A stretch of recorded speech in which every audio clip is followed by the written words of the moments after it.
Bonjour à tous. Nous voilà réunis pour le 6e numéro de Table ouverte. Nous sommes le dimanche 17 septembre et nous allons parler de la rentrée, nous allons parler agriculture avec Firas et également de l'abaya et de toutes ces choses qui ont beaucoup occupé les esprits au cours de ce début de mois de septembre. Auparavant, n'oubliez pas de liker cette vidéo, de vous abonner en mettant la cloche. N'hésitez pas à commenter et à exprimer vos désirs, notamment pour les sujets que vous voudriez que nous abordions une prochaine fois. Et enfin, partagez cette vidéo. Et si vous voulez nous aider à reprendre le contrôle, si vous voulez nous aider Génération Frexit, adhérez, tout simplement, adhérez, donnez à Génération Frexit. Nous avons besoin de votre aide et de votre argent, entre autres. Une petite annonce au sujet de Charles-Henri. Donc Charles-Henri Gallois a été présent chez les Patriotes, c'était pour leur université de rentrée, je crois, ou pour le congrès des Patriotes. Donc il a fait une intervention qui a été publiée et que nous relayerons bientôt, qui était très bien. Il y a eu un très bon accueil. Et il sera présent la semaine prochaine, donc normalement au moment où cette vidéo sortira, il sera présent à l'université de rentrée de République Souveraine. Voilà, donc tout ça pour dire que, encore une fois, Génération Frexit est à l'articulation des partis dits souverainistes, et je pense que c'est une très bonne chose, un bon encouragement à lui. Et maintenant, eh bien, prenons place et allons-y. Salut Firas. Salut Jean-Baptiste, comment vas-tu? En place très bien, tu as fait bon voyage? Très bon. Bon, enfin on peut faire l'émission avec toi, parce qu'il y en a plusieurs ratés. C'est un vrai plaisir. Mais bon, il faut dire que tu es très occupé. Un petit peu. Et alors on va te présenter un peu pour les gens qui ne te connaissent pas. Donc Firas Yassine, tu es le responsable des questions d'agriculture. C'est ça. Donc, pour ceux qui suivent un peu Génération Frexit, tu avais déjà participé lors du premier congrès que nous avions fait à la table, très intéressante d'ailleurs sur ces questions-là. Je ne sais plus quel était l'intitulé exact. Je renvoie la vidéo pour ceux qui veulent voir ce qu'il en avait été, ta prestation. Et donc aujourd'hui, on va consacrer un peu 5-10 minutes là avec toi pour savoir exactement qui tu es, savoir ce que tu fais, et pour parler un peu d'un livre, je dévoile un peu la chose, en préparation sur les questions spécifiques. Donc le livre s'appellera... Alors le titre n'est pas encore décidé, mais probablement nourrir l'humanité à 8 milliards d'individus, quels enjeux? D'accord. Quelque chose comme ça. C'est vaste et ambitieux, mais oui. C'est vrai que c'est la question, une question urgente, quoi. En tout cas, qui va se poser avec une acuité croissante. Bon, alors Firas, toi tu es ingénieur agricole, c'est ça? Ingénieur agronome, très exactement. Alors avec une spécialisation à la fin de mes études plutôt dans l'amélioration du végétal et en fait dans la réalité une carrière plutôt dans l'élevage. D'accord. Voilà. D'accord. Et j'ai vu que tu voyageais beaucoup pour ton travail, ce qui expliquait qu'on ait dû reporter plusieurs fois ta participation à Table ouverte. Ça consiste en quoi? Alors, en fait, je m'occupe du commerce pour une PME française dont le métier est de concevoir, de fabriquer et de monter partout dans le monde des bâtiments d'élevage clés en main. Donc tout type d'élevage, ça peut aller, alors principalement évidemment l'aviculture qui est le gros marché, mais l'aviculture c'est les volailles. Les volailles, toutes les volailles, voilà, du canard, la poule pondeuse, le poulet de chair industriel ou label, peu importe. Ça peut être aussi le porcin évidemment, ça peut être même les insectes, les bovins, tous les types d'élevage, voilà. Et partout dans le monde. Et alors je suppose que c'est un marché plutôt en croissance? Parce que, en fait, juste pour donner l'idée, c'est qu'en France, on a l'idée que la consommation de viande diminue, ou en tout cas, certains voudraient qu'elle diminue pour des raisons à la fois sanitaires, éthiques et écologiques. Mais qu'en est-il à l'échelle du monde? Alors, on va séparer les deux. Est-ce que ça se reflète dans son activité? Alors, on va séparer les deux marchés. Les marchés comme la France, qui effectivement est un marché. Alors, on aimerait que ça baisse et ça va probablement baisser pour plein de raisons, mais notamment des raisons environnementales. On y reviendra. Mais le fait est qu'aujourd'hui, on est globalement stable dans la consommation de viande depuis quelques années, autour de mémoire, ça doit être 84 kg par habitant et par an en France. Et effectivement, c'est dans le reste du monde que le gros de l'élevage se développe. Alors effectivement, c'est plutôt un marché en croissance à l'international. Aujourd'hui en France, c'est plutôt un marché stable, voire en décroissance, pour des raisons dont on parlera aussi de concurrence de l'international à l'importation. Oui, c'est vrai. Mais voilà, on peut dire que globalement, si on raisonne sur le monde entier, c'est un marché plutôt en croissance, effectivement. Alors, est-ce que c'est une bonne chose ou une mauvaise chose? Ça, c'est la bonne question à se poser. De toute façon, nous, en France, on peut guère décider qu'à l'échelle française, à ce point de vue-là. Enfin, en tout cas, Tout à on ne fait. va pas dire aux tout à Indonésiens, fait. par exemple, je ne sais pas si c'est le cas en On est Indonésie, d'accord. ils mangeaient moins de viande, ou On est ça d'accord. paraît compliqué On est à d'accord. tous égards. Revenons donc au sujet peut-être de ton livre, donc, que j'ai lu avec attention et plaisir. Grosso modo, donc le titre provisoire, en tout cas, donne à peu près la couleur, c'est-à-dire que, pour résumer, tu me corriges hein, si au besoin, nous sommes confrontés, l'agriculture mondiale et donc l'agriculture française aussi est confrontée à une double tenaille qui est l'augmentation des besoins, en quelque sorte, qui va aller croissant puisqu'il va y avoir une croissance démographique au niveau international, de la croissance de la population mondiale, et aussi à une baisse des ressources qui permettent, parce que tu lis en fait, ce qu'on ne fait pas forcément très souvent, consommation des ressources avec production agricole. Et donc toute la question c'est à partir de cet état de fait, en fait, qui n'est pas vraiment contestable, c'est-à-dire ces contraintes, quelle doit être la politique agricole de la France? Voilà. Pour résumer, c'est un peu. Alors non, c'est bien résumé, c'est exactement ça. Je peux peut-être m'arrêter là, d'ailleurs, peut-être pas besoin d'aller beaucoup plus loin. Si, dans les détails, par exemple, Mais- sur des sujets. non, comme non, on mais parlait tu de as la raison, viande, c'est exactement ça. Quelles C'est- sont les implications que ça aura et quelle est quelle est la politique que la France devrait avoir et qu'est-ce qui lui manque aujourd'hui pour qu'on conserve en fait le contrôle sur la production et pour que quelles sont les conséquences en fait de cet état de fait? Alors c'est exactement ce que tu dis. Donc on est bien pris dans un ciseau, effectivement, ou encore pendant encore 30 ans, la population mondiale augmente. En tout cas, ce sont les prévisions. Alors après, est-ce qu'on finira à 9 milliards et demi? Est-ce qu'on finira plutôt près de 8 milliards et demi ou plutôt à 12 milliards? A priori, on est plutôt parti sur quelque chose comme 9 milliards et demi, mais bon, rien n'est complètement acté.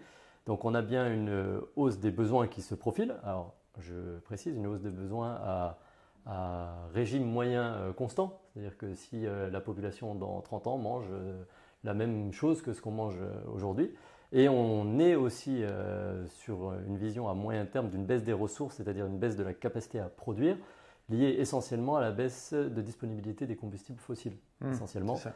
et liée à une deuxième chose qui est, on va dire, l'instabilité climatique engendrée par le réchauffement climatique, qui est de toute façon jamais bonne pour un système agricole, puisqu'un système agricole peut s'adapter, il n'y a pas de problème là-dessus, on est capable de modifier un système agricole en fonction du climat, mais ce qu'on supporte très mal, c'est le changement rapide et brutal d'un climat vers un autre.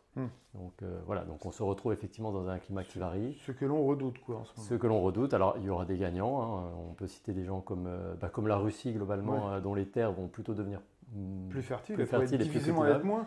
Oui, elle pouvait être différente, c'est vrai, De toute façon. c'est exact. Le nord du Canada aussi, sans doute. Et puis des zones pour lesquelles ça va être beaucoup plus compliqué, le pourtour méditerranéen essentiellement. Voilà, donc on est effectivement dans cette espèce de ciseau, comme tu dis, où d'un côté on se dit qu'on voudrait bien produire l'équivalent de 15 à 20% de plus si on souhaitait maintenir le régime alimentaire tel qu'il est aujourd'hui, et de l'autre côté on se demande avec quelles ressources on va le faire. D'accord. Et alors, pour focaliser plus précisément sur la France, pour nous concentrer sur notre pays, quelle est selon toi, admettons qu'on se place à 15 ans, à 20 ans, à 30 ans, je ne sais pas, quelle est selon toi la politique qu'il nous faut actionner le plus tôt possible pour réussir en fait à passer ce cap et à stabiliser la situation? Juste un chiffre pour commencer, enfin, pour mettre ça en perspective, la France aujourd'hui est devenue importatrice au niveau agricole. Alors peut-être pas dans tous les secteurs, mais en tout cas au niveau Oui, global. pas dans tous les Ce qui secteurs. n'était pas le cas En volaille, il y a encore quelques années. En volaille, effectivement, il y a quelques années, ça n'était pas le cas, mais enfin, ça remonte quand même assez loin maintenant, notre dépendance aux importations. Aujourd'hui, il doit y avoir quelque chose comme 54% du poulet consommé qui est importé. Mais globalement, la balance agricole commerciale française est déficitaire depuis 2-3 ans, particulièrement si on enlève tout ce qui est vin et spiritueux. Ouais, en D'accord. plus. Donc, Ce qui n'est pas très nourrissant. Voilà, ce qui n'est pas très nourrissant de toute façon. Bon, après, il ne faut pas se méprendre non plus. Une balance agricole, ça mesure des flux en euros et non pas des flux en tonnage. Pas des Donc, flux, est-ce qu'on de peut... l'inflation, ça tient compte de pas mal. Voilà. Et Les est-ce secteurs qu'on peut... macroéconomiques qui ne sont pas. Exactement. Et si j'envoie, je ne sais pas, moi par exemple, des fruits dans un pays étranger et que je réimporte le jus de fruits, je vais avoir une balance agricole déficitaire puisque je réimporte quelque chose qui a une valeur ajoutée plus importante. Mais pour autant, celui qui détient la production, c'est bien celui qui envoie les fruits quand même.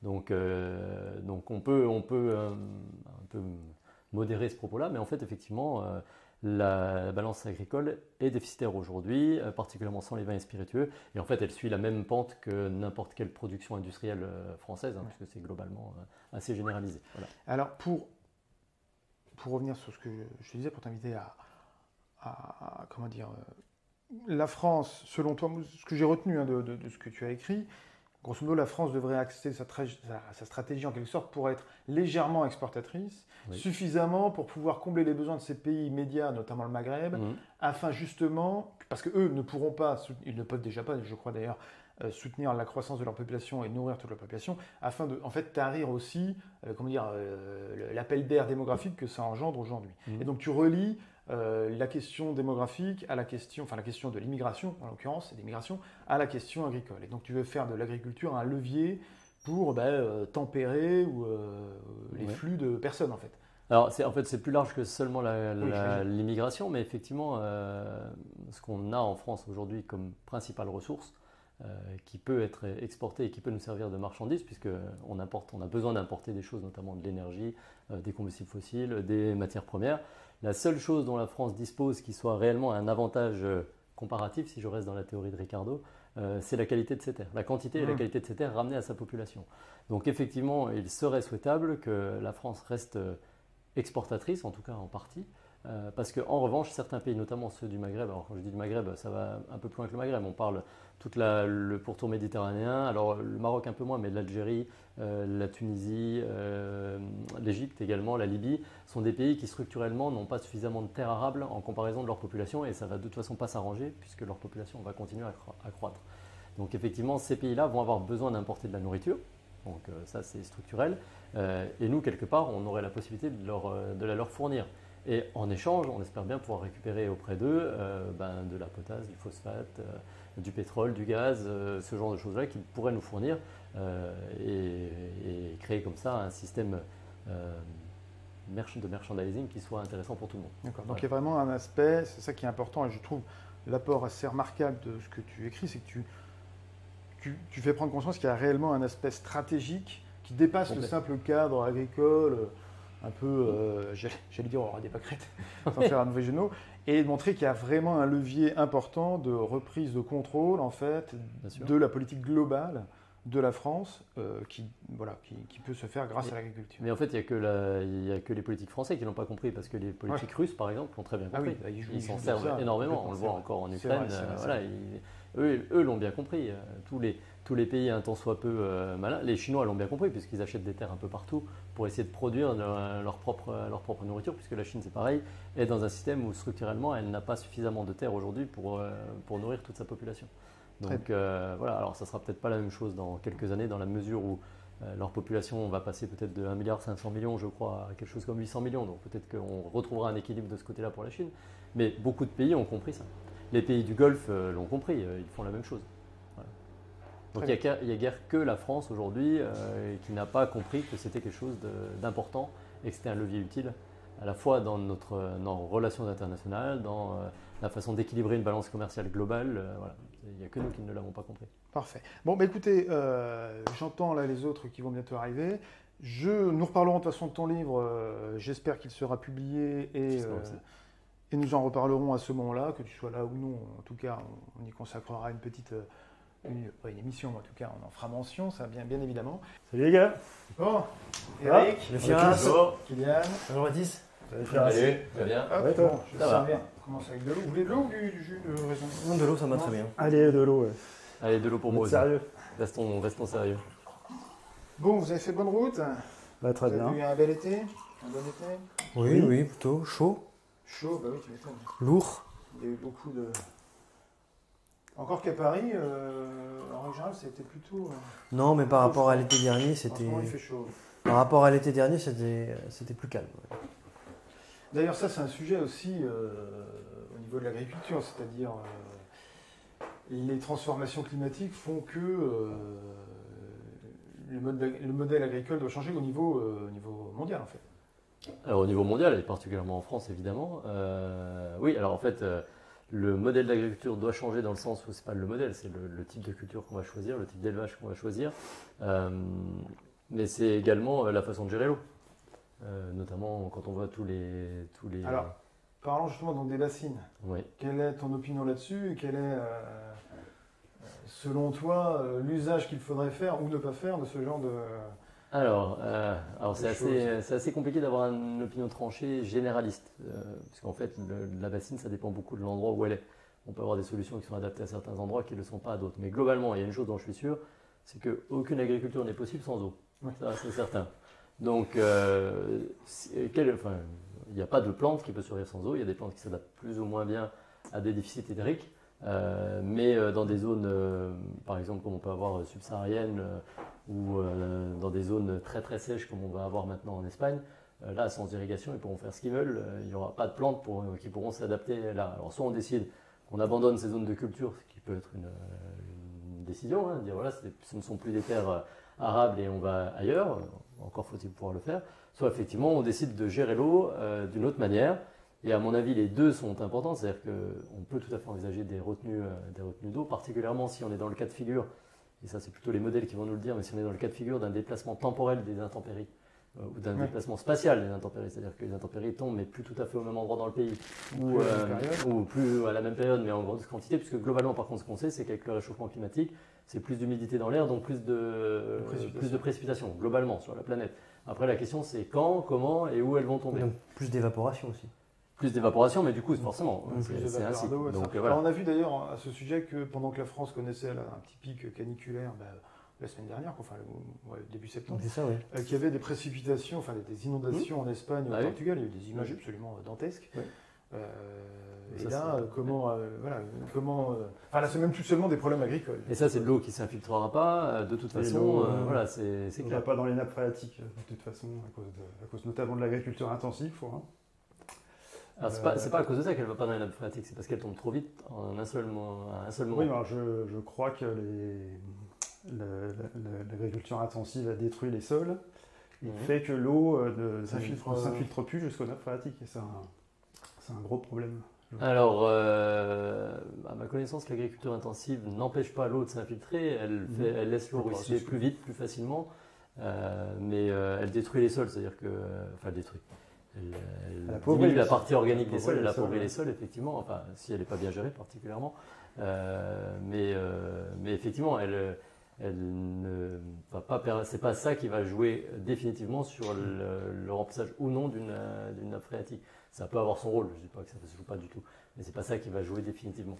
Ce qui compte vraiment, c'est la vitesse à laquelle tombe l'eau, comment elle percole dans le sol et le temps qu'elle met pour rejoindre en fait les fleuves. D'ailleurs, parce que entre le fait que nous puisons dans des nappes phréatiques qui normalement sont des sources d'eau qui participent au cycle de l'eau mais très lentement, et par ailleurs que d'autres pays aussi puissent dans des aquifères souterrains fossiles qui ne sont censés pas bouger, ça augmente la quantité d'eau en circulation dans le cycle. Donc est-ce que ça n'a pas un impact aussi sur... parce que ça représente des quantités d'eau assez importantes. Hein.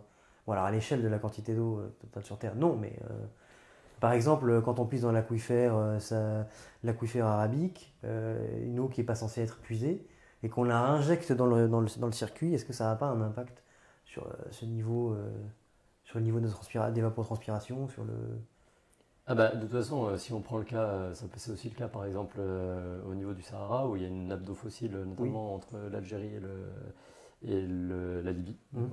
Effectivement, ils prennent l'eau, ils la mettent en surface, ils arrosent, et ça s'évapore. Tu te souviens, vous vous souvenez de ces images avec les champs en forme de cercle en Arabie Saoudite? Mais c'est pas qu'en Arabie Saoudite, en fait, le système de pivot, dès qu'on irrigue, aux États-Unis, on en fait aux États-Unis, on en fait partout. Le fait est que quand on pioche dans une nappe fossile, de toute façon, elle se vide petit à petit, puisqu'en fait, ça s'évapore. Si c'est sec à cet endroit-là, c'est que de toute façon, il n'y a pas de précipitation qui renouvelle. Donc ça s'évapore petit à petit, on va vider la nappe phréatique, et puis à un moment, il n'y en aura plus. Et même problème qu'avec le pétrole, hein, toute ressource finie passe par un pic d'exploitation et finit par ACF, ce que dit Jean-Marc Jancovici.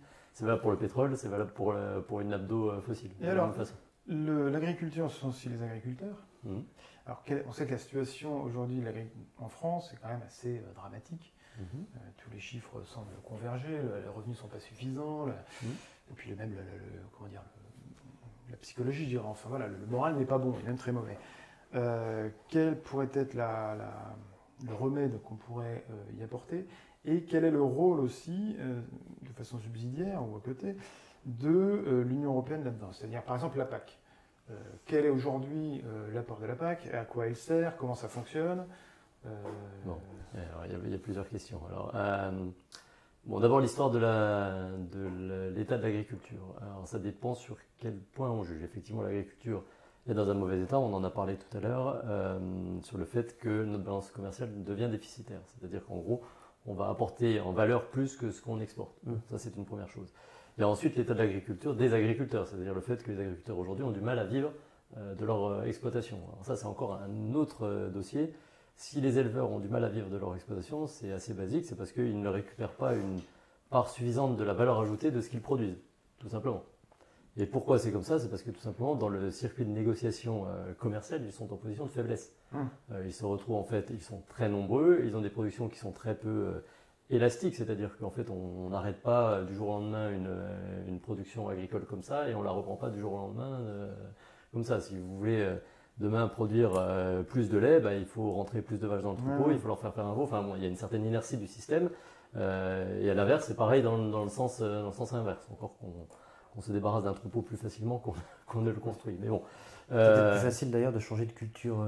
C'est plus facile de changer de culture également, mais il faut que les outils industriels derrière s'adaptent aussi. C'est-à-dire que si on dit, moi je sais pas, on fait plus de blé, mais on fait à la place du tournesol, la filière industrielle du blé, c'est pas la même que la filière industrielle des huiles de Ce qui se passe pas mal dans le sud avec le maïs. Beaucoup Alors, de tournesol qui est fait. Ouais, et même maintenant, voilà. Et dans le sud, même, on passe beaucoup sur le sorgho maintenant.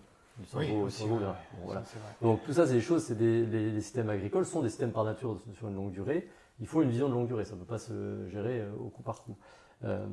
Pour moi, le mot-clé de la réussite d'une politique agricole, c'est la maîtrise des volumes.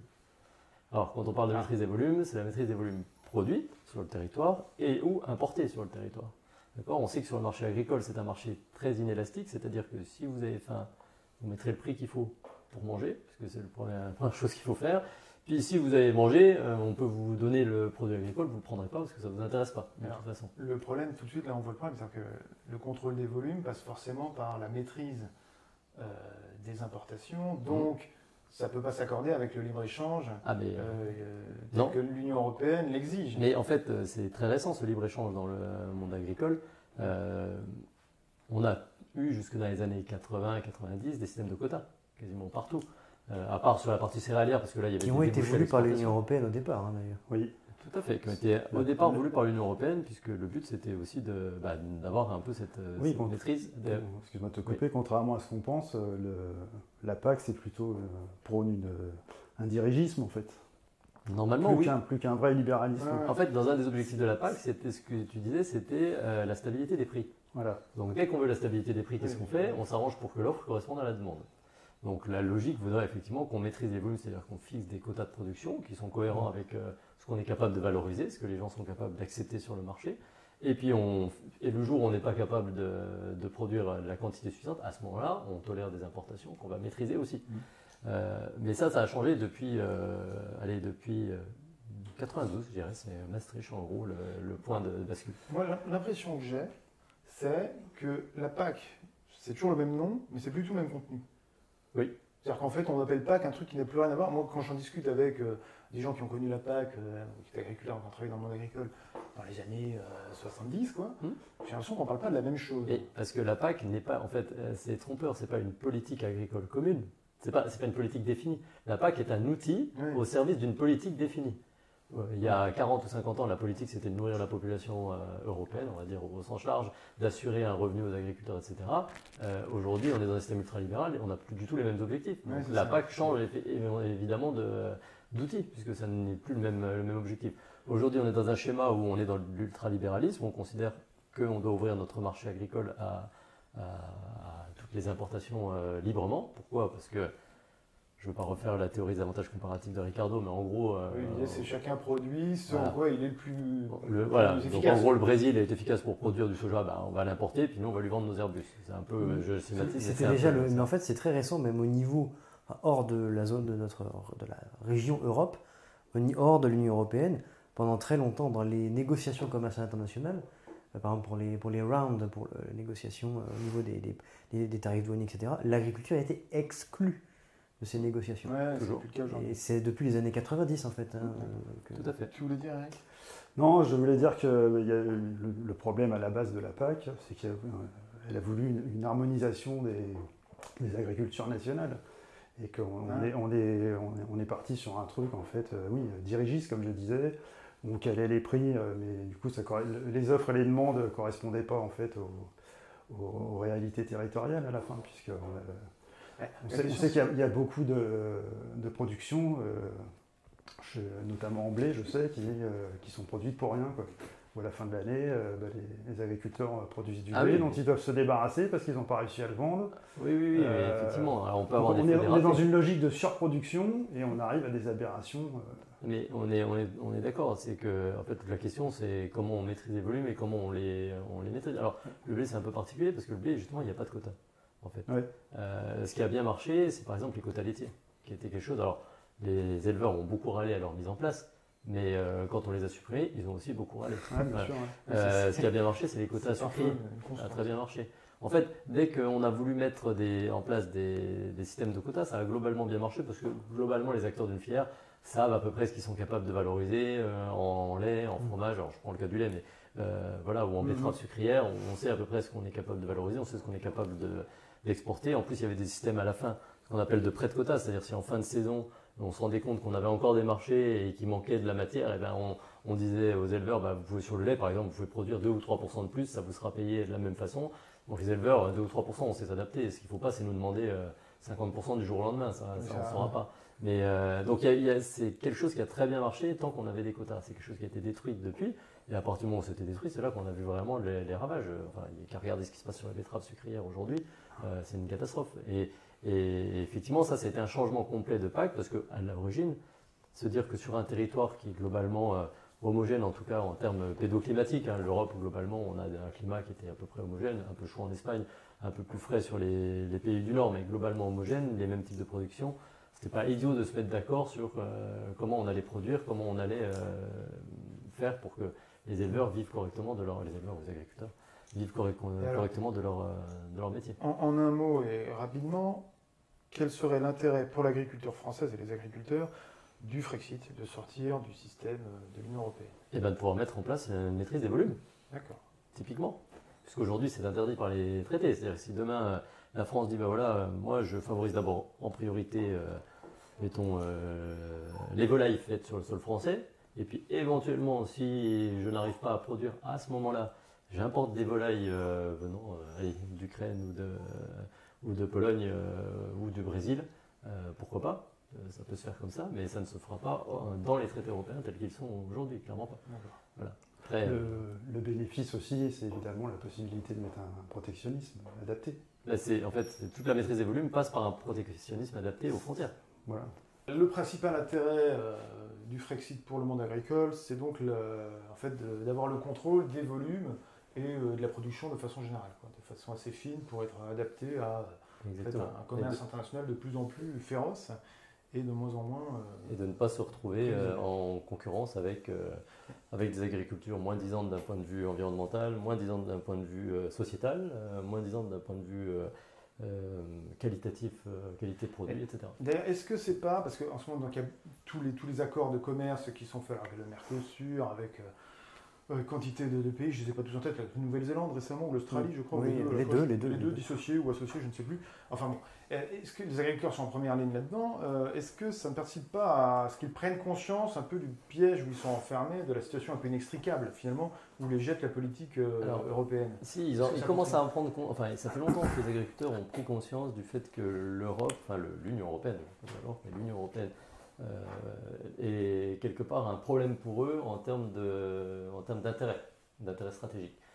Par contre, ce qu'ils ont du mal à comprendre, c'est que comme ils voient que les subventions de la PAC viennent de l'Europe, de l'Union européenne, en fait, ils font le raccourci de penser que si on sort de l'Union européenne, on perd les aides PAC. Ils sont pris par le leur, ils ne tiennent pas compte du fait que la France, étant bénéficiaire net, en fait, paye. Exactement. Et ils n'ont pas compris qu'en fait, comme l'a fait le Royaume-Uni, on peut tout à fait sortir de l'Union européenne et encore avoir les moyens de payer les aides PAC aux éleveurs, puisqu'en fait, de facto, on paye les aides PAC de nos agriculteurs, plus les aides PAC de certains agriculteurs dans les pays. C'est peut-être comme ça qu'il faudrait présenter, il faudrait peut-être leur dire, ce que vous ne comprenez pas, c'est qu'avec la PAC, vous payez les agriculteurs des autres pays. Oui, pour qu'en plus ils vous prennent une partie de votre travail. C'est d'autant plus compliqué que la France est un des plus gros bénéficiaires de la PAC. Bah oui, bien Quand sûr. tu regardes juste les chiffres de Bien la sûr. PAC, T'as l'impression que c'est Oui. une. Oui, puis ils ont l'impression que si on sortait de l'Union européenne, ils n'auraient plus accès au marché européen.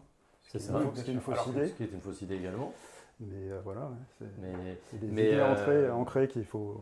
Alors après, c'est compliqué, on sait que la mentalité paysanne est C'est parfois compliqué à un expliquer, peu mais butée. moi j'ai vu des bâtiments d'élevage se monter dans des pays d'Europe de l'Est pour faire des productions qui aujourd'hui sont réimportées en France, et ces bâtiments d'élevage ont été financés par des fonds européens, Ouais. payés en partie par, Bien sûr, bien sûr. par la France.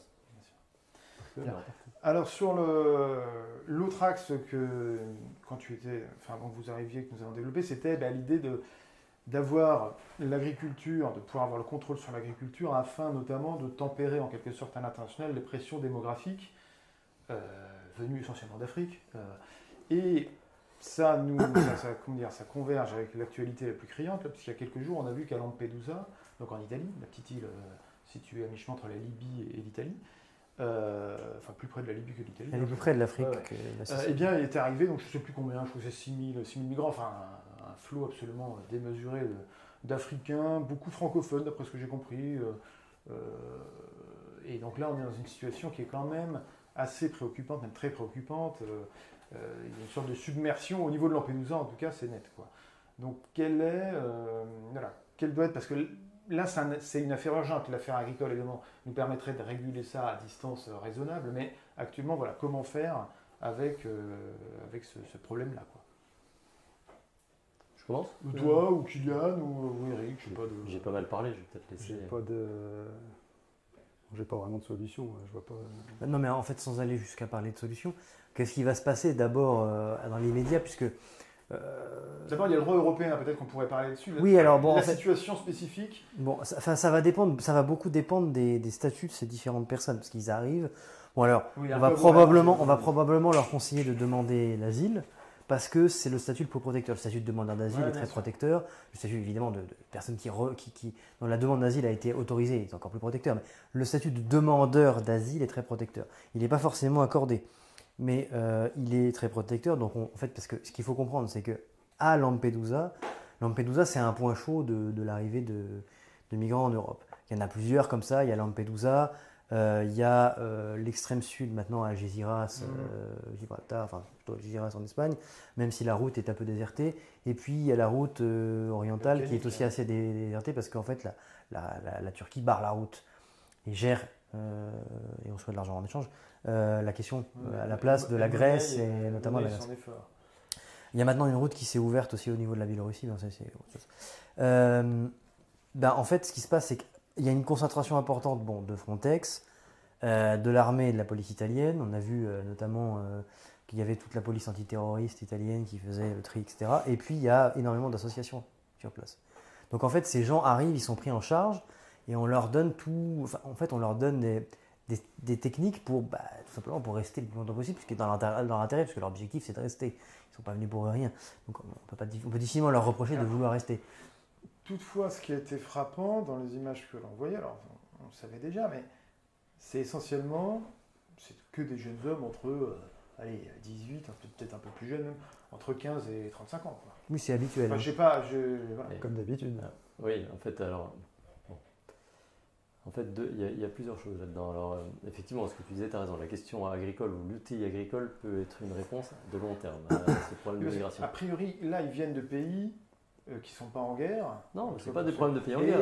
Voilà, ce qu'il faut bien comprendre, c'est que ces gens viennent parce que de toute façon, chez eux, il n'y a pas d'avenir pour eux. Oui, je ne suis même pas sûr qu'il y ait la base de la subsistance. Donc effectivement, ils prennent la route, ils migrent. Bon, je trouve qu'ils sont francophones, donc évidemment, je pense qu'ils vont plutôt essayer de viser des pays, si ce n'est la France, effectivement l'Italie, parce que la langue sera plus facile à apprendre pour eux, peut-être l'Espagne, peu importe. En fait, à court terme, les seuls outils qu'on ait à court terme, en fait, c'est des outils qu'on a aujourd'hui. C'est-à-dire qu'il faut évidemment les accueillir. Je pense, là, sincèrement, de ce côté-là, on ne peut pas tout relâcher la pression sur l'Italie, parce qu'il n'y a pas de raison que l'Italie soit la seule à assumer ça. À un moment donné, il faut aussi qu'on soit un peu solidaire de nos amis italiens. Maintenant, on doit être capable, dans un pays moderne comme le nôtre, de recevoir ces gens, d'avoir un process qui soit déterminé, qui ne dure pas 4, 5, 6 ans, comme moi j'ai pu le voir, c'est-à-dire des gens qui sont... pour rien vous cacher, moi je suis membre d'une association qui héberge des migrants.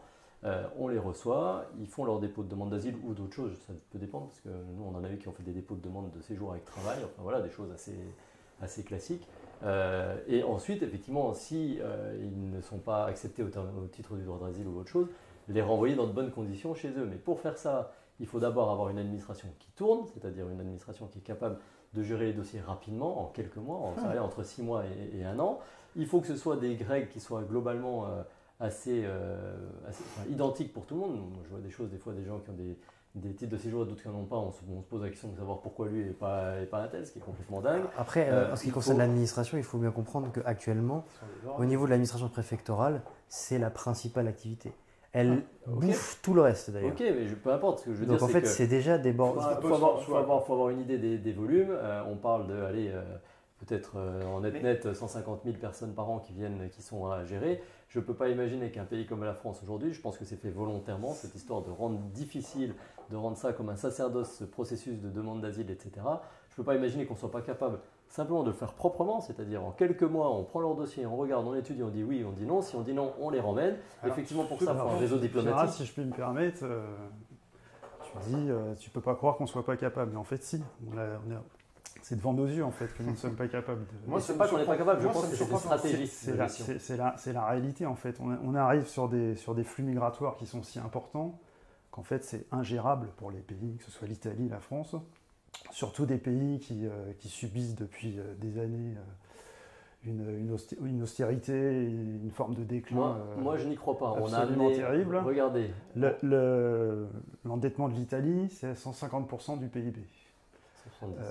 Voilà, c'est même plus maintenant. Ouais. Voilà. Ouais. C'est un pays qui est en ruine. Il ne faut pas abuser non plus. Mais... Non, c'est chute de l'Italie quand même. Bah, 150% de dette du PIB, ça s'appelle être en ruine. C'est un pays en ruine. Bon, bref, peu importe, on va pas débattre de ce terme. Mais on n'a pas le choix en fait. Je suis d'accord avec ce que tu dis. Je dis ok, c'est difficile. On parlait de solutions. Je pense que moi, la solution, à la base, c'était de faire c'était les promesses de Madame Meloni, c'était de faire un blocus naval. Elle avait fait ça sur ses affiches. C'était le cœur de sa campagne. Je suis pas sûr qu'il y avait des bateaux pour le faire. Voilà, effectivement, Madame Meloni, elle a lancé ça, mais apparemment, elle n'avait pas les moyens de le faire. Et en fait, oui, parce que ça demande aussi des moyens. Voilà. Alors, elle a beaucoup été dissuadée de le faire, surtout. Exactement, elle a aussi été dissuadée de le faire, notamment par l'Union européenne, puisqu'elle a... Un blocus naval, ça veut dire, il faut bien comprendre ce que ça veut dire. Un blocus naval, ça veut dire qu'on laisse les gens se noyer en pleine mer. C'est ça que ça veut dire. Mais il faut l'assumer aussi d'un point de vue. Est-ce qu'il n'y a pas la solution intermédiaire, qui avait déjà été débattue, parce qu'en fait, ce qui est assez étrange dans le processus, qui est effectivement celui qui est à l'œuvre actuellement, qui reste quand même très paradoxal, parce qu'il y a une prime morale en quelque sorte. C'est ça le problème, c'est qu'il y a un aspect moral extrêmement fort qui grève un peu la question, si je puis dire, qui est, alors ils n'ont quand même pas fait tous les efforts pour rien. Évidemment. Non, mais c'est vrai, c'est des choses qu'on entend. Oui, mais non. Et la difficulté, c'est est-ce que dans ce cas-là, les examens ne devraient pas être faits dans les pays de départ? Oui, mais c'est parfois pas possible. Alors voilà, d'autant plus qu'en fait, ça dépend ce qu'on appelle le pays de départ. Parce que le pays de départ de l'embarcation, c'est pas le pays de départ de la personne. Oui, non, je parle du pays de départ de la personne. Pas oui, évidemment, oui, parce qu'il traverse. Alors, c'est déjà possible. En réalité, c'est déjà possible. On peut, par exemple, à l'étranger faire des démarches pour acquérir un titre de séjour, voire la nationalité française depuis l'étranger, et ensuite émigrer. Mais en fait, ça, c'est très long, et donc ça demande d'avoir la stabilité nécessaire sur place. Et surtout, Firas parlait de sacerdoce, c'est le même sacerdoce à l'étranger. Donc en fait, quand on te fait miroiter un passage facile, moyennant finance, et que tu peux réunir cet argent pour différentes raisons, notamment parce que soit tu vas avoir un statut... Ils ne le réunissent pas. Si. Ils peuvent le réunir. Oui, ils le payent. Ça peut être grâce à la diaspora, par exemple. Ah oui, d'accord. Oui. Oui, mais ils doivent rembourser. Enfin, ce que je veux dire, c'est qu'à un moment donné, ils ont une dette qu'ils doivent rembourser sur le territoire, qui se traduit par notamment du travail au noir. Bien sûr, mais bien sûr, du travail au noir de toute façon. L'autre point qui est intéressant à soulever, excuse-moi, c'est quand même Madame Meloni a accepté le plan de rigueur de l'Union européenne. C'est encore des politiques d'austérité. Elle a renoncé à toutes ces mesures. Alors, mesures sociales qu'elle avait annoncées aussi dans son programme. Ça, c'est un point intéressant aussi, parce qu'on parle beaucoup de l'immigration, mais il y a toutes les questions sociales où elle avait fait beaucoup de promesses qui ne seront pas tenues. En juillet dernier, Madame Meloni, elle a fait quand même envoyer à 169 000 familles italiennes, du jour au lendemain, un SMS lacunaire où on annonçait de but en blanc aux familles qu'elles n'allaient plus toucher le revenu citoyen, c'est l'équivalent du RSA italien. Donc c'est des centaines de milliers de personnes qu'on laisse dans la pauvreté, quoi. Oui, mais je suis d'accord sur tout ce que tu dis là-dessus. Mais globalement, moi je pense que c'est quand même cette espèce de façon de gérer la migration en laissant volontairement les gens dans des zones grises, en leur donnant le titre. Enfin, vous vous rendez compte que des gens qui arrivent, qui demandent le droit d'asile, de toute façon, ils sont là. Moi, j'ai le cas, par exemple, actuellement d'une personne qui attend d'être dédublinée. Ça fait 7-8 mois qu'elle attend d'être dédublinée. On ne sait pas pourquoi. Elle n'a pas le droit de travail. Donc, en fait, elle ne peut pas travailler. Il y a des grises qui font que ça complique énormément la chose. Mais c'est volontaire, parce qu'en fait, on se rend bien compte que quand on fait ça, ces gens-là, qu'est-ce qu'ils vont faire? Soit ils vont tomber dans la mendicité, purement et simplement. Bon, ça, c'est voilà. Alors évidemment, je conçois que tant que ça ne touche pas le 16e arrondissement de Paris, ça ne dérange pas nos hommes politiques, ok. Mais bon, voilà. Soit ils vont tomber dans tout ce qui est illégal, c'est-à-dire la drogue, tout ce qu'on peut imaginer pour s'en sortir.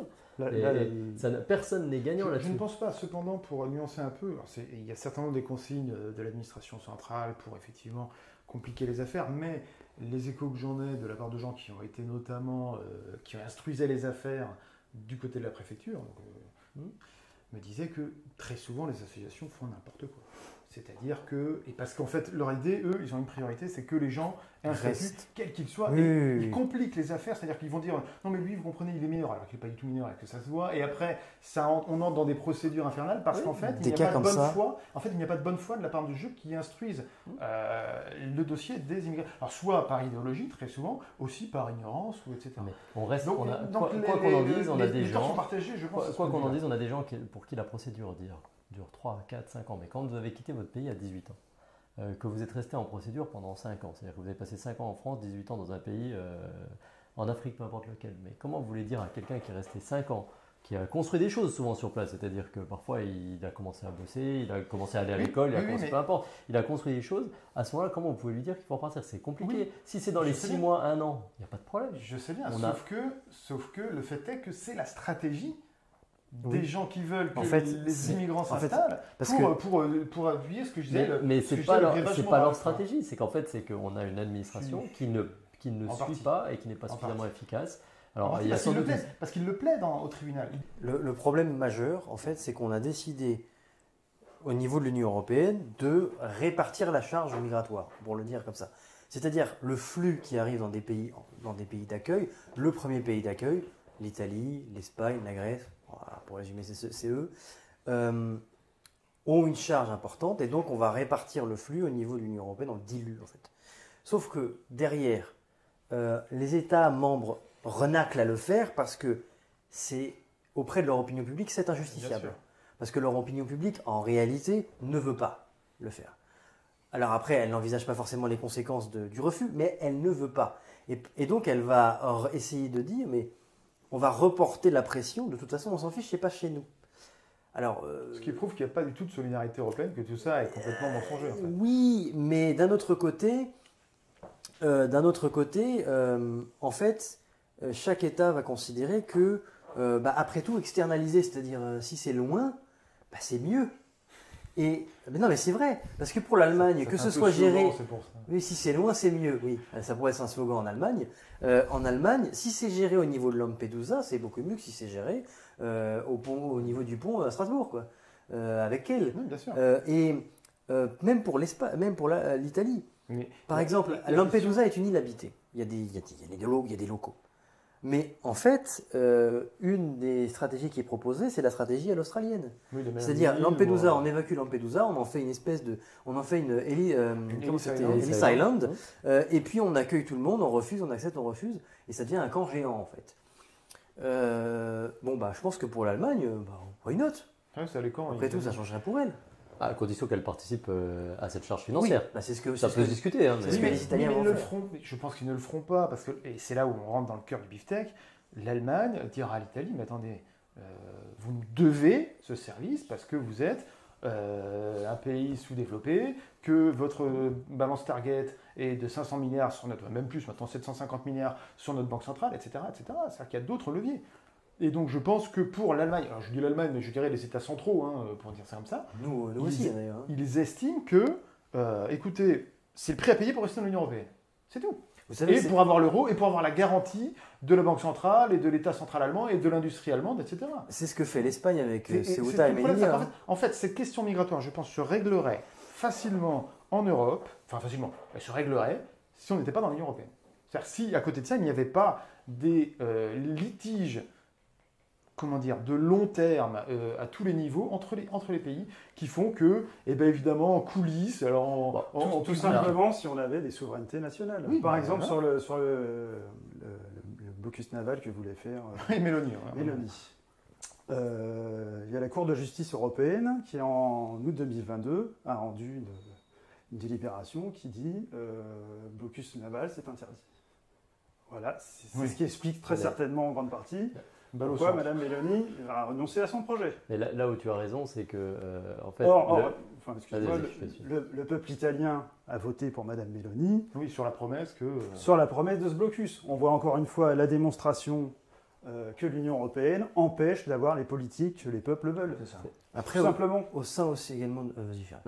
En fait, c'est pas qu'elle empêche, c'est-à-dire que l'Union européenne a éloigné les centres de décision des endroits où les problèmes se posent. C'est-à-dire qu'elle les a éloignés d'un point de vue géographique, parce qu'effectivement, quand on est à Bruxelles, ce qui se passe à Lampedusa, on s'en fout un peu, mais elle les a éloignés aussi de manière démocratique. C'est-à-dire qu'effectivement, un petit fonctionnaire de la Commission européenne à Bruxelles, qu'est-ce qu'il en a à faire qu'un Italien de Lampedusa ne soit pas content de la situation de l'Italie? Alors qu'effectivement, Mme Meloni, elle, qu'un petit Italien qui va voter aux prochaines élections ne soit pas content, elle en a à faire quelque chose. Donc effectivement, ça bloque, quoi. Il y a une déconnexion. Il y a une déconnexion entre les décisions et les responsables. C'est ça. Pas appliquer. Bon, en tout cas, ces questions migratoires auront des répercussions. On ne va pas régler ça en un tour de main, malheureusement, bien sûr.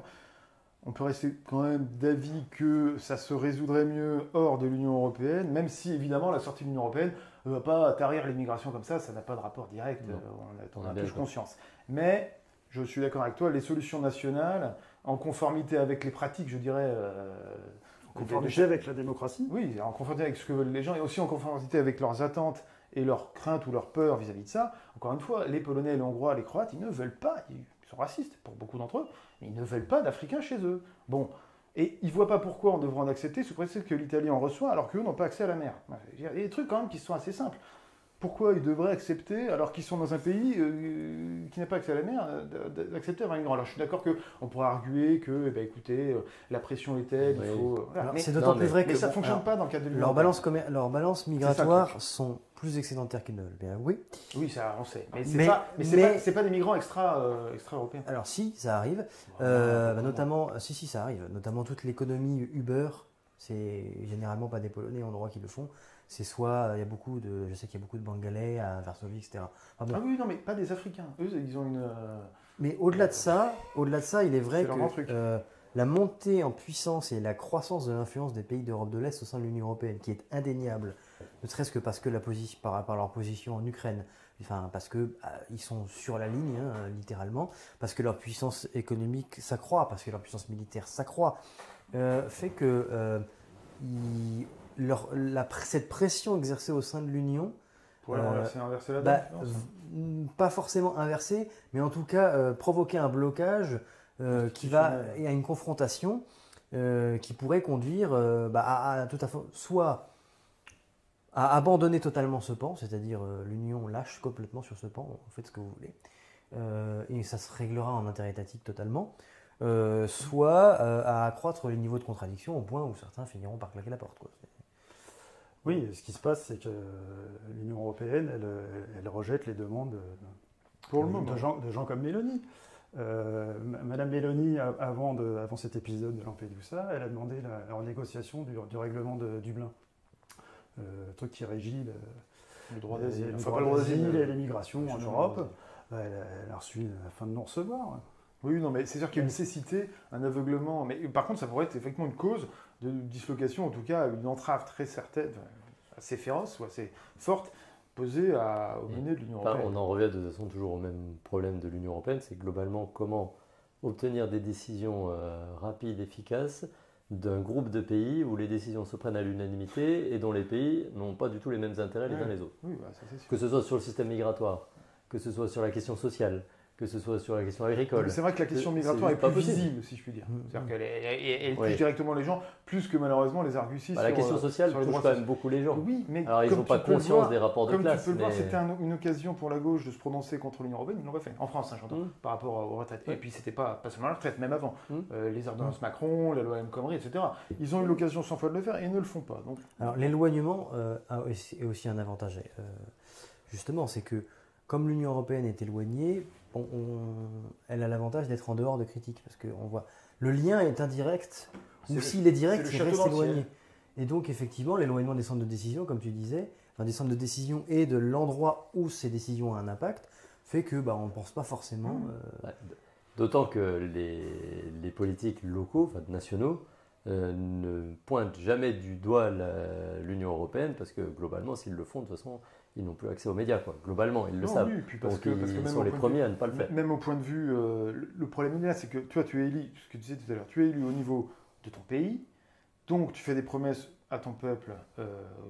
Le problème, c'est que tu dois donc avoir des voix, quoi. Tu dois avoir un électorat. Cet électorat est persuadé que tu peux faire des choses, en réalité, tu es empêché par tout un tas de traités cadres. Et malgré tout, tu es comptable en fait de tes actes, non pas à Bruxelles à certains égards, mais aussi vis-à-vis de ton peuple. Or, les deux ont des contraintes différentes, voire opposées. Donc ça ne peut pas fonctionner. Oui, à la fin, ça crée le désespoir des populations. C'est ça, ça crée... On voit le rejet de la classe politique c'est ça, qui est quasiment on leur dit tous menteurs, tous pourris, tous corrompus. On a eu Tsipras à gauche en Grèce.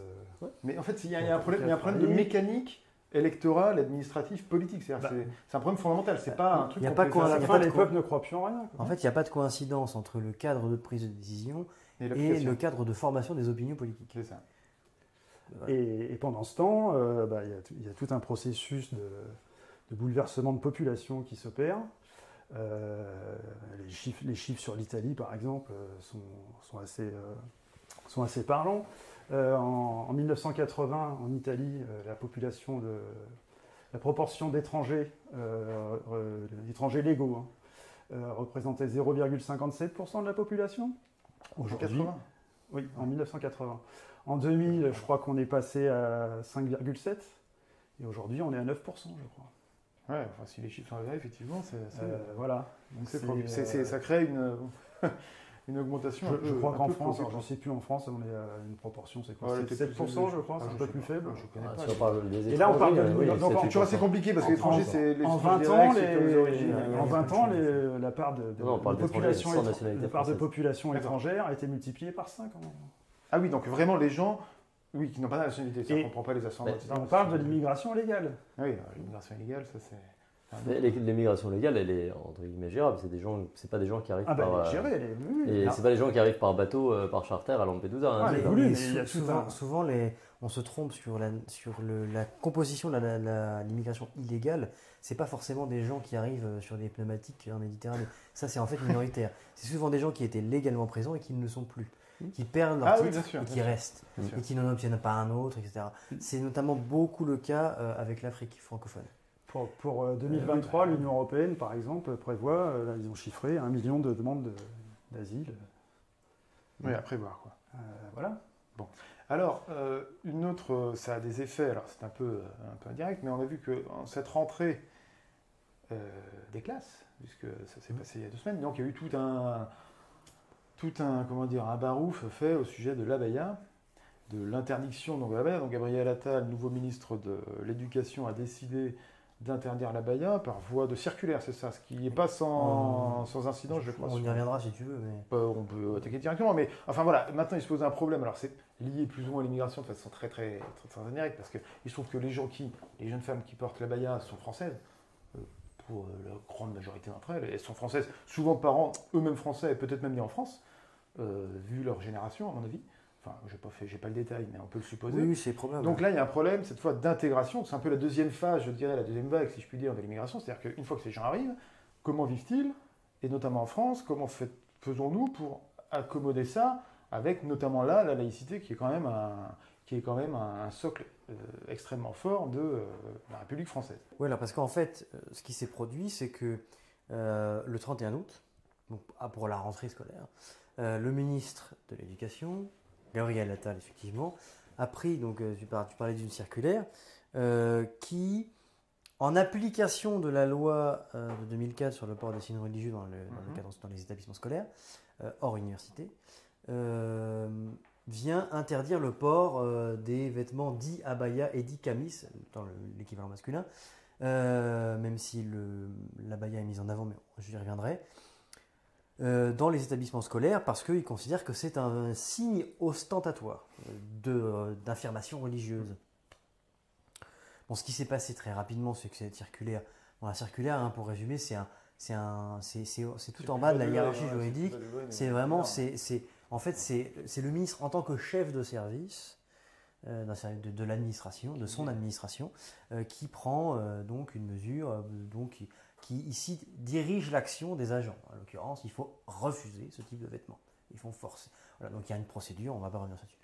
Bon, ça a été contesté devant le Conseil d'État. Qui a confirmé. Qui n'a pas considéré que cette circulaire constituait une atteinte grave de l'administration à une liberté fondamentale, puisque c'était un référé liberté en l'occurrence. Et l'argument, le développement du Conseil d'État, c'est de dire l'abaya et le camis sont des signes religieux ostentatoires à raison, non pas en raison de leur caractère sacré, ce qui n'est pas le cas, hein, c'est pas le croissant il est porté, je sais pas, ou le verre, bref, peu importe. Ou une croix, hein, par ailleurs. C'est pas en raison de leur caractère sacré, c'est en raison du comportement de l'élève, c'est-à-dire que l'élève manifeste par le port de ce vêtement ses convictions religieuses. C'est ça. Sans que ça puisse être discret, puisque par définition ça ne l'est pas. Ça n'est pas. Le but c'est ne pas d'être discret, puisque alors évidemment derrière il y a toute une revendication, oui c'est la pudeur, machin, on connaît le discours. Donc le Conseil d'État est venu confirmer l'interdiction. Et alors au niveau, en fait, uniquement parce que le cadre légal s'y prête. C'est-à-dire que si la circulaire était intervenue dans le vide, la circulaire aurait probablement été annulée. Mais là, le cadre légal, celui de 2004, interdit le port de signes religieux ostentatoires, c'est-à-dire qui manifestent une opinion religieuse. Si porter des spaghettis sur la tête était une manifestation d'opinion religieuse, ce serait interdit. Enfin, c'est ça qu'il faut comprendre. Je vois la référence. Oui, c'est le pastafarisme. Mais quelle peut être alors la crainte que certains avaient, je pense notamment à Philippe Comte, qu'on salue, qui avait un peu évoqué ça, c'était que tout ça monte d'étage en étage et finisse par arriver à la CJUE ou à la Cour européenne des droits de l'homme. La Cour européenne des droits de l'homme, c'est ça, c'est lié non pas à l'Union européenne, mais au Conseil de l'Europe. Voilà. Est-ce qu'il y a un risque et si oui, lequel voilà. Est-ce que le terme circulaire, ça n'a pas un caractère temporaire finalement? Non, tant qu'elle n'est pas retirée, non. Oui, j'ai pas pensé. Non, elle n'est pas temporaire. Après, ce qui pourrait se passer, c'est qu'elle pourrait être réintégrée dans un texte à valeur juridique supérieure. Bon, mais non, elle n'est pas temporaire. Elle va pouvoir être modifiée, elle va faire l'objet de modifications peut-être. Et alors au niveau européen?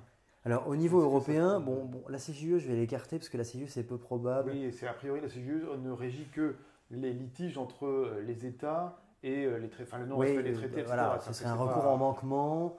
Il faudrait qu'il y ait un autre État. Alors ça n'arrive jamais parce que les États ne s'attaquent pas frontalement comme ça, parce que ça veut dire qu'ils vont se prendre une attaque de l'autre côté. Il faudrait que la Commission saisisse. Directement, quoi. Oui, bon, et après il y a la charte européenne des droits de l'homme maintenant. Bon, c'est peu probable parce que c'est peu probable parce qu'il faudrait que la Commission prenne l'initiative et je pense qu'elle ne le fera pas. C'est très peu probable. Par contre, au niveau de la CEDH, donc ça peut être un particulier. Donc ça finira probablement devant la CEDH, mais de toute manière, ces affaires finissent tout le temps devant la CEDH. Non, mais c'est vrai, ça fait que ce soit la Belgique. C'est vrai. Non, mais ça finit tout le temps devant la CEDH. Parce qu'en fait, il y a la jurisprudence de la CEDH a été confrontée à partir des années 80, principalement sous la pression, enfin plutôt les actions internes à 4 pays en fait. La France, bien sûr, La Belgique et la Suisse, bon, c'est un peu particulier. La Suisse, c'est dans certains cantons, notamment le canton de Genève. La Belgique, c'est l'interdiction du port du voile dans l'espace public, comme nous, hein. Enfin, du voile intégral. Donc ça s'était posé comme ça. Et la Turquie, qui est énormément productrice de jurisprudence sur la laïcité. Oui, logique, puisque c'est le deuxième État laïque avec la France. Voilà, même si la manière de défendre la laïcité devant le prétoire de la Cour est très différente de la France. Bon, en fait, pour résumer, la France arrive devant le prétoire de la Cour en disant la laïcité en France, c'est une affaire de vie en société. On n'affiche pas ostensiblement dans l'espace public ses opinions afin de garantir la bonne coexistence. Et, en ce qui concerne la Baïas précisément, le gouvernement français développe aussi très souvent tout un argumentaire sur les femmes, voilà, les inégalités hommes-femmes, etc. C'est pas du tout le cas de la Turquie. La Turquie dit la laïcité pour nous, c'est une condition de possibilité de la République turque. Si elle disparaît, c'est fini, notre République disparaît. D'ailleurs, c'est assez vrai. Voilà. Donc c'est pas la même chose. En France, on ne considère pas que c'est le cas. Et donc la Cour a dû, parce que dans la Convention, on ne parle pas de laïcité. Il y a plein de pays qui ont ratifié la Convention, on ne parle pas de laïcité. Ce qui ne veut pas dire par ailleurs que le voile n'est pas réglementé. Il y a, par exemple, le voile est réglementé parmi les États membres de la Convention. Si on prend le voile intégral à l'université, par 3 pays seulement, 3 pays à majorité musulmane. La Turquie, l'Azerbaïdjan et l'Albanie. En résumé, est-ce qu'il y a quelque chose à attendre, à craindre, à redouter de la part de la CEDH? Parce que la CEDH va considérer que c'est une application de la loi de 2004. Oui, qu'ils n'ont pas... dans ces circonstances, l'application qui est faite par la France de la laïcité constitue en fait une application de la liberté. Ils attaquent la loi de 2004. Grosso modo. Oui, ça a déjà été fait. Oui. Et donc, ça n'a pas abouti. Ça n'a pas abouti, donc alors, rien de un point, c'est très bien ce que tu as souligné, un point sur lequel j'aimerais insister, parce qu'on entend n'importe quoi au sujet de la laïcité. Les gens font de la laïcité aujourd'hui, laïcité à la française, j'entends, enfin, à mon sens, il n'y en a pas d'autre, on ne va pas épiloguer là-dessus. La laïcité ne se résume pas à un dispositif juridique et ne se résume pas à la loi de 1905. Ça, c'est quand même important. La loi de 1905 est venue inscrire dans la juridiction française, enfin dans la loi française, une laïcité qui existe, enfin qui est en germe depuis en fait la Renaissance, quoi, grosso modo. Bon. C'est l'aboutissement d'un cheminement philosophique qui veut que les convictions spirituelles, idéologiques, personnelles doivent se cantonner à l'espace intime, c'est-à-dire les amis, la famille, et puis dans des lieux comme ça. Voilà. Et comme tu le disais, effectivement, pour tout simplement garantir à la fois l'égalité, la sécurité, et puis la fraternité, en fait. Parce que est-ce que la fraternité peut-elle exister entre gens qui manifestent ostensiblement une religion qui nie en partie la légitimité des autres? Ça paraît compliqué. Bon. Surtout que la Baïa, ici présent en France, a un caractère revendicatif, contrairement... Ah oui, mais de toute façon, je ne comprends même pas, moi, très bien, enfin, je ne sais pas ce que tu en penses, toi, Firas, mais pour moi, il n'y a même pas de débat. C'est-à-dire que, pour moi, la question n'est même pas d'ailleurs religieuse, forcément. C'est-à-dire que s'écharper pour savoir si la Baïa est religieux ou pas, à mon sens, ne devrait même pas se poser. Le fait est qu'on ne vient pas à l'école habillé n'importe comment, c'est tout. C'est-à-dire qu'on ne vient pas en kilt. Quelqu'un qui est d'origine écossaise ne va pas dire moi je viens en kilt, donc je viens en kilt. Quelqu'un qui est, je ne sais rien moi, d'origine, les Ukrainiens qui viennent pas en tenue folklorique ukrainien. Enfin, c'est-à-dire que c'est même pas le caractère religieux. Les gens qui supportent un club de foot n'ont pas à venir avec leur maillot. Je sais qu'ils le font malheureusement, mais ils ne devraient pas le faire, etc., etc. Après, il y a un caractère très subjectif. En fait, c'est toute la difficulté. C'est toute la difficulté. Bon, sur la partie abaya, dans les pays musulmans, arabo-musulmans, l'abaya n'a pas une connotation religieuse, c'est clair. C'est un habit traditionnel, voilà. Maintenant, il faudrait être naïf pour penser que chez nous, ceux qui portent ce vêtement-là ne le font pas en termes de revendication. De toute façon, c'est très simple. Regardez où se vendent les abayas. Oui, tout à fait. Les abayas se vendent dans les librairies islamistes et dans les boutiques nommément islamistes. Oui, mais bien sûr. Enfin, islamique, excusez-moi. Parce que islamiste, mais ok, islamique. Parce que c'est conforme à l'islam, effectivement. Et puis, mais c'est effectivement un moyen détourné qu'ont trouvé les tenants de l'islam politique qui sont très présents quand même, quoi qu'on en pense, dans certains quartiers en France, pour de nouveau mettre la pression sur la République française. C'est clair. Moi, je trouve... Alors, pour une fois, je vais dire que je suis d'accord avec ce qu'a fait le gouvernement. Je pense que le système de la circulaire, c'est-à-dire le niveau le plus bas de l'échelle qui précise juste que ça fait partie de ce qu'il faut comprendre comme signe offensif religieux, point barre, on s'arrête là, on ne va pas plus loin, et tout à fait le système adapté. Par contre, effectivement, je n'en oublie pas pour autant que si on ne le voit plus à l'école, mais qu'on continue à le voir dans la rue, et on continuera à le voir dans la rue, c'est quand même un symptôme que quelque chose se passe dans les rues françaises, quoi. Alors, C'est dans la société française. Moi, ce que j'ai remarqué, alors c'est à mon échelle évidemment, mais c'est qu'il y a eu un après et un avant confinement. C'est-à-dire, avant le confinement, moi je voyais dans ma rue, j'ai une mosquée qui est juste en face de chez moi, enfin pas très loin, donc je vois tous les jours les gens qui vont à la mosquée, etc. Je voyais notamment des femmes ou des hommes habillés qui allaient à la mosquée, etc. Après le confinement, j'ai vu les mêmes. Le nombre de gens habillés en abaya ou en niqab, etc., a été multiplié par 3 ou par 4. C'est factuel. Alors, c'est peut-être pas partout pareil comme ça en France. J'ai quand même l'impression qu'il y a eu pendant le confinement comment on pourrait dire ça, une réislamisation express, au point de vue en tout cas comment dire, des mœurs et des... L'influence maintenant disons, la prédication au sens très large sur Internet est devenue très importante. Notamment chez les jeunes. Je pense que c'est lié. Chez les jeunes, il y a énormément de... Alors, c'est des imams, ou pas forcément d'ailleurs des imams, qui sont très populaires sur TikTok.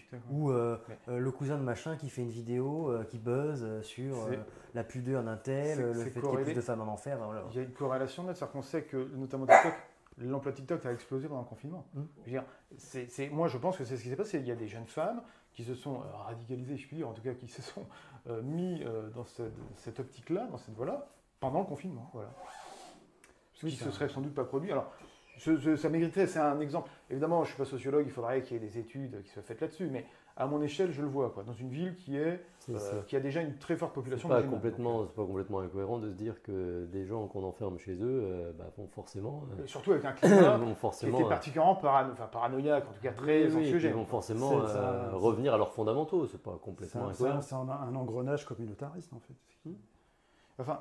Bon, donc pour le moment, on va dire effectivement qu'on peut donner un satisfecit à Gabriel Attal, même si on a tous conscience que bon, ça tombe un peu bien pour lui, si je puis dire, ça lui permet de mettre une sale poussière sur le tapis, à savoir que quand même l'école est dans un état absolument désastreux à tout point de vue, mais ça date pas à cause de l'abaya. Non, pas à cause de l'abaya. L'abaya fait partie du problème. Mais voilà, c'est un état désastreux, c'est-à-dire grosso modo. Mais alors, il n'en fait pas partie, mais ça montre qu'en fait, on a compris que l'école ne valait plus rien. Voilà. Que c'est un endroit où on pouvait se comporter finalement exactement comme si, comment dire, on parle toujours de sanctuarisation de l'école, ce qui est un peu idiot, mais enfin, admettons que ce mot ait un sens. On a compris qu'en fait, c'était des mots et que derrière, il n'y aurait rien. Et que, en fait, l'école n'est plus un lieu véritablement sacré comme il a pu le considérer de facto dans la Troisième République, par exemple. C'est même plus un lieu de... Comment dire ? J'allais dire, c'est un lieu public, mais pas au sens où on l'entend habituellement. Tout le monde ne peut pas entrer dans une école. On est bien d'accord. C'est-à-dire que c'est plus un lieu qui est extrait de la vie quotidienne. C'est un lieu où on y va comme on veut, viens comme tu es, et puis écoute pas les cours, on s'en fiche, passe ton bac ou ne le passe pas, ça ne change pas grand-chose au bout du compte. On sait qu'avec la réforme du bac, par exemple, grosso modo maintenant, à partir d'avril, c'est fini. Ce ne sera plus le cas. C'est fini. Ils vont encore changer. Enfin, et là, il y a un chantier monumental à commencer au sujet de l'école et de l'éducation. Alors, il y a aussi un autre point qu'il faut voir, c'est que ce type d'interdiction, par exemple comme l'abaya, va profiter au développement, qui est déjà exponentiel, des écoles privées musulmanes. Les écoles privées musulmanes qui maintenant prennent place dans des complexes islamiques complets. Enfin, je s'appelle un complexe, c'est pas un truc immense, mais bon, il y a une bibliothèque, il y a la mosquée, il y a l'école, il y a la piscine, où il y a des horaires différenciés pour les hommes et les femmes. Enfin, voilà, il y a pas de mais c'est certain que ça profite, le dépérissement de l'éducation nationale profite à plein à l'islamisation de la société. Si on accepte l'abaya, on perd parce que on cède en fait, on fait rentrer le loup dans la bergerie, si je puis dire. Et si on le refuse, comme tu le dis, on les repousse aux lisières, mais à des endroits où en fait ils auront une terre franche, quoi, en quelque sorte. Et là, on a un problème civilisationnel extrêmement préoccupant. Il vaut mieux que ce soit identifié comme une terre franche. Au moins, on sait ce qui s'y passe. Du reste, on le fait pour d'autres. Ça pose absolument pas de problème chez les ultra-orthodoxes juifs, par exemple, d'avoir des écoles séparées. Ok, mais le principe reste le même. Je suis d'accord. Pas de raison de les traiter différemment. Là-dessus, moi, j'ai pas de. Alors, moi, je suis. Oui, alors tu fais bien de le rappeler. Effectivement, ça ne concerne évidemment pas que les musulmans. A priori, la laïcité s'applique à toutes les religions. Et moi, à titre personnel, je suis extrêmement vigilant là-dessus. Il n'y a évidemment pas de privilège ou de passe-droit à avoir. Bien, eh bien, nous allons passer aux faits marquants, aux perles que nous avons relevées dans l'actualité. Ça a été riche, hein, encore une fois. Je sais qu'au sujet de l'abaya, justement, Kylian, tu as une petite surprise. Donc, oui, hier, disons, alors c'était, donc Sandrine Rousseau, c'était ce matin, et hier, c'était Mathilde Panot. Donc, ils sont deux députés qui sont membres de du groupe interpartisan de la NUPES, donc à l'Assemblée nationale, et qui ont tweeté avec des portraits. Alors, Mathilde Panot, c'est avec un portrait. Sandrine Rousseau, je crois que c'était beaucoup plus court, en soutien aux femmes, donc qui ôtent le vêtement, C'est un soutien à celle qui s'est fait, en fait, qui était. Je ne sais plus si elle était condamnée à mort. Alors, il y a eu plusieurs affaires. Il y a aussi l'affaire de cette femme qui, pendant une conférence, est sortie en arrachant son voile de sa tête. Bon. Il y a plusieurs affaires de ce genre. Bon, j'ai l'impression que c'est un cynisme sous cloche, en fait. La FI, notamment, mais pas que la FI, pratique le cynisme sous cloche. C'est-à-dire qu'on se présente comme les chantres de la liberté.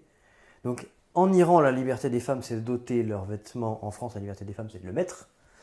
Et pourquoi j'appelle ça du cynisme sous cloche? Parce que derrière en gros, ce lissage idéologique en disant « nous avons une pensée bien structurée, nous sommes pour la liberté des femmes, quelle qu'elle soit », se cache en fait un véritable cynisme, c'est-à-dire que ça leur permet de développer un discours féministe à une partie de leur électorat, et ensuite la défense du vêtement féminin en France, donc du port du vêtement féminin en France, parle à une autre partie de leur électorat, ou du moins essaye de parler à une autre partie de l'électorat. Du port de vêtements religieux. Tout à fait, voilà, ou un autre vêtement religieux. Ça permet de segmenter complètement l'électorat, des électorats qui devraient être opposés, en fait. Mais en fait, oui, mais bien sûr, c'est un petit peu comme ils pratiquent un peu la même chose que les frères musulmans, c'est-à-dire que quand ils parlent en français, ils ont un discours, quand ils parlent en arabe dans un pays arabophone, ils ont un autre discours. Et comme ils se disent 200 on ne traduira pas, donc il n'y a pas de problème. Il se trouve qu'eux, ils parlent français à chaque fois. Mathilde Panot avait préalablement même fait un tweet un peu plus ancien en anglais sur l'abaya pour attirer la communauté internationale, enfin le New York Times, sur la question. Du coup, est-ce qu'elle a eu à ce sujet des supports des Iraniennes, ça aurait été... Non, je ne crois pas qu'elle ait eu de support des Iraniennes. En revanche, elle a été écoutée au moins par 2 personnes. Elle a été écoutée dans le monde anglo-saxon, c'était sa cible, et elle a aussi probablement été traduite par contre dans des milieux islamiques, ça c'est sûr. D'accord. Voilà. Enfin bon, encore une fois, une nouvelle pierre jetée dans la laïcité, normalement de gauche, de la part de la LFI. C'est assez lamentable. Alors moi, j'avais plusieurs choses, mais la première, on a appris là que, pour remonter à Alstom, qui donc est revenu dans le giron français, pas après bien des péripéties, et des coups surtout, mais on a appris qu'en fait les Américains nous avaient préparé un petit cheval de Troie, et des fameuses turbines Arabelle qui rentrent en ligne de compte, donc je crois que c'est c'est très important pour le refroidissement ou la production nucléaire. Je ne sais plus exactement dans quel secteur exact de la production nucléaire ça se passe, mais c'est essentiel pour les centrales. Et bien en fait, maintenant il y a des composants américains, et donc on ne pourra plus ni les fabriquer, ni les exporter surtout, sans l'accord des Américains. Donc voilà, on en perd encore une fois un pan. Stratégiquement, c'est désastreux, quoi. C'est-à-dire qu'on se retrouve avec des centrales qui devraient, enfin des turbines qui devraient nous offrir une certaine diplomatie, on va dire, assez puissante, et qui une fois de plus va être court-circuitée par les intérêts américains. Voilà. Donc là, on comprend ce que veut dire reprendre le contrôle. C'est-à-dire que véritablement, on va payer cher une erreur de Macron. Ça reste d'ailleurs, c'est réellement une erreur, mais un égarement complet de la part de Macron. Je ne sais pas si c'est récupérable.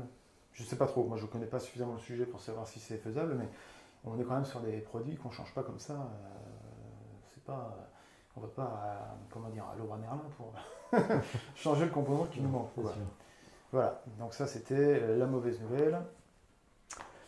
Moi, comme petite perle, je voulais reparler de l'affaire de la Commission européenne, qui a une réponse qu'a fait la Commission européenne, une question prioritaire posée par une eurodéputée du Rassemblement national, enfin démocratie, identité, je crois, au niveau du Parlement européen, Une question qui lui demandait ce que pensait la Commission européenne du transgenrisme dans le sport.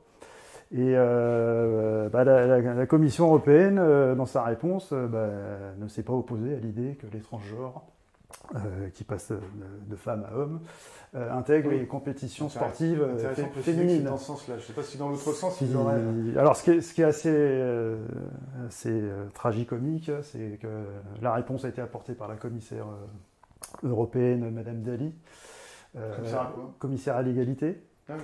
Qui s'était déjà fait remarquer il y a quelques mois parce qu'elle avait écrit un manuel de communication inclusive destiné aux autres commissaires européens. Et qui avait été recalé ensuite, je crois. En tout cas, on a aussi...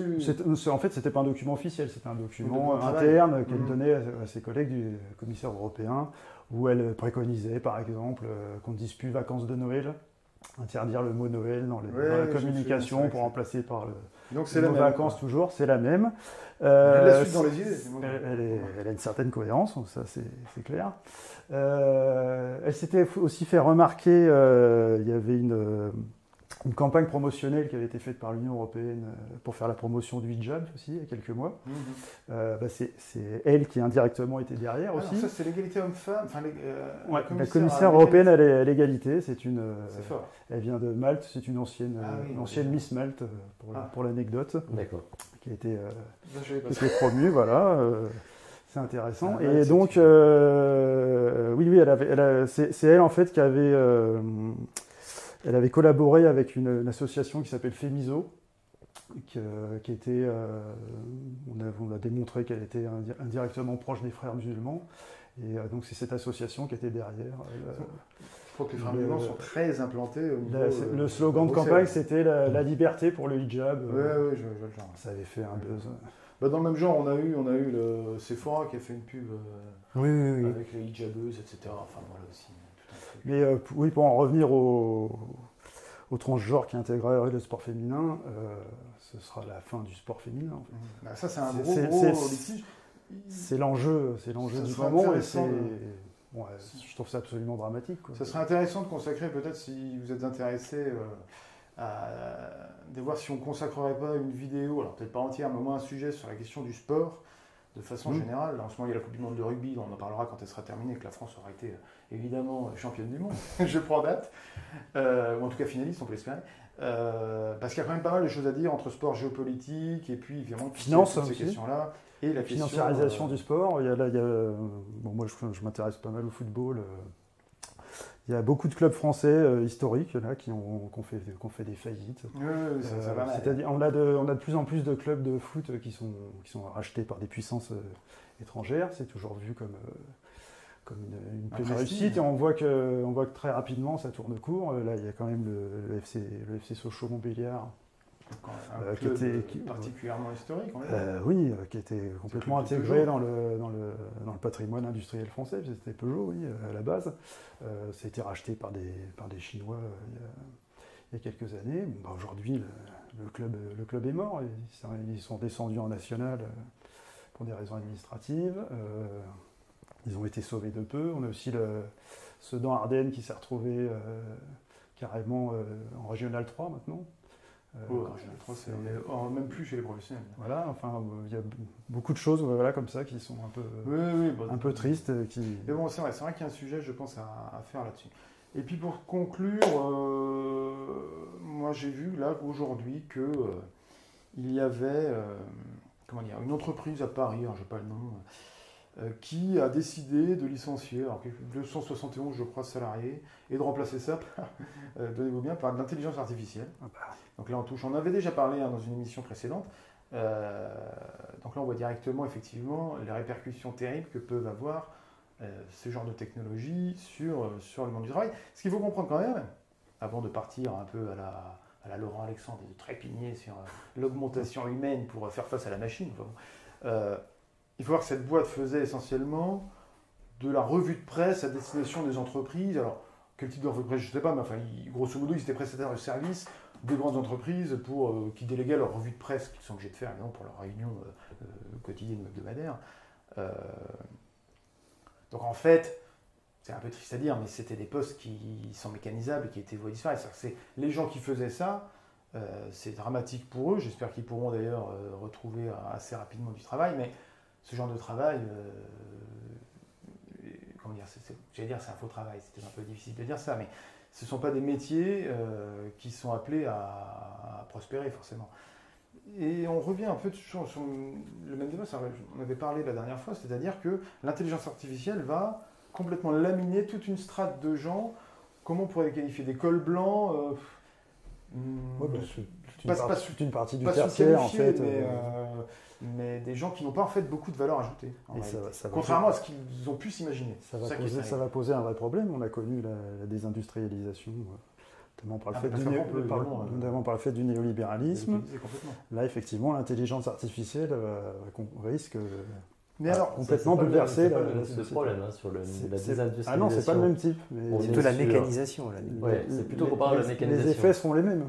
Mais la mécanisation, ça a été plutôt quelque chose de positif. Avant la désindustrialisation, ça dépend c'est quelque chose de positif parce que ça nous a permis d'avoir une semaine de travail qui est passée de 40 heures, 45 heures, 48 heures à 35 heures. Donc ça, c'est la partie positive. Ça va être pareil sur l'intelligence artificielle. Tous ces emplois, effectivement, qui peuvent être remplacés par la machine, c'est en soi une bonne chose. La question en fait, qui se pose derrière, c'est où va la valeur ajoutée que crée la machine en fait. Si on la flèche directement vers l'actionnaire, c'est-à-dire le propriétaire des moyens de production, ce sera le cas. Là on a un problème. Ce sera le cas. Mais non, la lutte syndicale elle est là pour équilibrer ce truc-là normalement. Les luttes syndicales, quand tu as viré 271 personnes, il ne restait plus. Mais non, mais là on parle d'un cas particulier, mais il faut voir la vision globale. Quand les machines arrivent dans les usines chez Peugeot ou autres, un site comme Peugeot Sochaux, que je connais bien, parce que j'y ai vécu pour le coup, j'ai même joué avec Kamel Meriem au FC Sochaux. Pas mal. Quand il avait 7 ans. Moi aussi, c'est pas Kamel Meriem, mais d'autres. Il était déjà très fort, je peux te le dire. Mais bon, bref. J'imagine. Donc ce site-là est passé de 45 000, je ne vois pas de bêtises, employés à... Alors aujourd'hui c'est 9 000, mais aujourd'hui c'est plus lié à une désindustrialisation. À l'époque c'est passé de 45 000 à presque 20 000, lié effectivement à de la machine, de l'intensification du travail, etc. De la baisse de temps horaire de la part des ouvriers, et voilà. Et ça s'est fait avec un partage de la valeur ajoutée entre les salariés, les employeurs, etc. Dans l'agriculture. Dans l'agriculture, typiquement, ça a été le cas. C'est plutôt des bonnes choses. Si l'État derrière, quand je dis l'État, ou en tout cas les corps intermédiaires, s'assure que toute la valeur créée ne part plus que dans la poche d'une seule personne. Malheureusement, je pense que les circonstances ne jouent pas en faveur de cette perspective. Et puis, moi, il ne faut pas pleurer avant d'avoir mal. Le point positif que je vois tout de même, c'est qu'en fait, malgré tout, ça supprime, alors ça c'est mon point de vue, il est un peu rude, mais ça supprime une quantité de travaux pseudo-intellectuels, c'est-à-dire des choses. Et ça va peut-être permettre de rediriger vers des métiers beaucoup plus proches. Des vrais métiers, tu veux dire? Des métiers, oui, c'est un peu triste à dire, mais des métiers de la création, des métiers de la production. Voilà, parce que c'était quand même, malgré tout, assez improductif, ce genre de tâches. Voilà. Oui, ou juste de diminuer le temps de travail.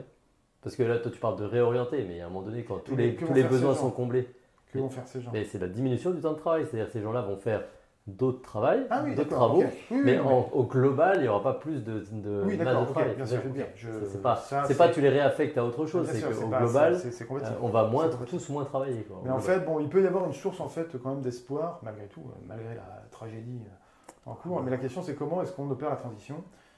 Et ça, c'est le rôle de l'État. Je ne serais pas forcément aussi optimiste que c'est le rôle d'un État centralisé fort que de piloter ce genre de problématique. Nous avons Macron au pouvoir, malheureusement.